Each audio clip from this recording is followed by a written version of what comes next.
Hello, traders. This is Andy with Trade Ideas. It is July the 11th on a Tuesday.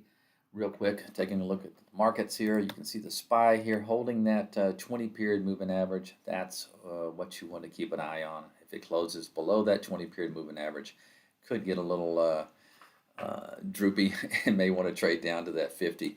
Not going to look at the Qs. They pretty much look the same, but the IWM has been showing some relative strength lately, and thus the calls from yesterday were mostly the smaller cap stocks. I think you've got to keep watching the small caps. Yesterday you talked about Neo. That ended up being a very good trade. I was actually in at 993 anticipating. Added to my position yesterday, and boy, this one looks like it could be off to the races. Hopefully, like RIVN, that'd be sweet. Plug is another one that I actually bought yesterday at 1080. Still watching this, and this is one I may add to today. But keep an eye on Plug, 20% short float in that.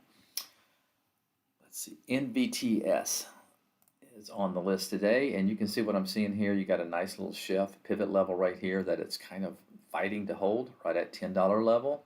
And like what I'm seeing here, the 10 period moving average may be the launching pad to get this moving higher again. So just set your alert around 1057, something like that. One other one is Onion. I call it Onion, ONNN. Nice setup there. Okay, you got your 10 period moving average moving higher, closed above it yesterday.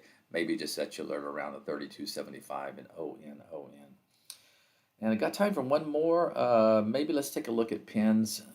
Not crazy about this one, but still hanging up after this move higher, gap here, and still holding that 10 period moving average. But I think you have to let it get above that 28 level. That's it, guys. Have a great day. I'll talk to you tomorrow. Bye-bye.